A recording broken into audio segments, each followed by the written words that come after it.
lights, mirrors, and Zille-Lahi. Few films have ever transported us to another era as beautiful as Mughal-e-Azam. But beneath the legendary performances and iconic dialogues lies an unsung hero, its breathtaking set design.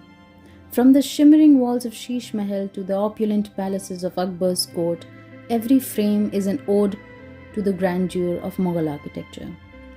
Today we are peeling back the curtain to explore how this cinematic masterpiece used architecture to tell a story of love, power, and betrayal. The Mughal dynasty is celebrated for its architectural innovations. Think of the Taj Mahal, Humayun's tomb, and the Garden of Shalimar. These weren't just buildings, they were poetry in stone. Mughal-e-Azam captures this grandeur with painstaking details. The film's art director M.K. Syed brought Mughal India to life by recreating architectural elements that define the era: grand arches, carved jalis, and geometric precision. Every set was designed not just to look authentic but to feel alive, like you could step into it and hear history whispering through the walls. Let's talk about the showstopper, the Sheesh Mahal or Mirror Palace. This wasn't just a set, it was a character in the story. When Anarkali dances to Pyar Kiya To Darna Kya, the dazzling mirrors turn a simple court performance into an immortal cinematic moment.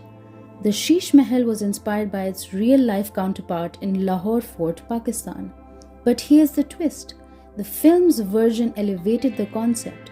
Thousands of tiny Belgian glass pieces were hand-placed to capture light in a way that feels almost magical.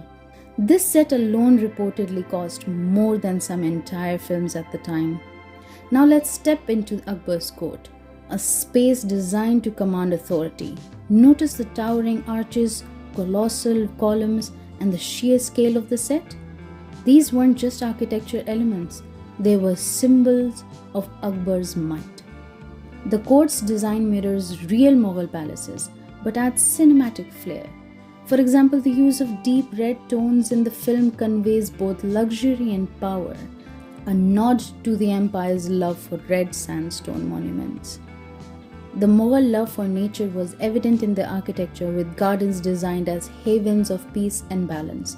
Mughal-e-Azam uses this beautifully, particularly in the romantic scenes between Salim and Anarkali. Notice the symmetry, the flowing water, and the use of flora to create harmony, a reminder that nature and architecture were inseparable in the Mughal aesthetic. But here's the real genius of the film. The architecture wasn't just a backdrop, it was a storytelling tool. The opulence of the palaces highlights the extravagance of the Mughal court, while the confined spaces of Anarkali's prison mirror were struggle and isolation. Every arch, every pillar, every carved detail serves a purpose, creating an emotional resonance that makes the story unforgettable.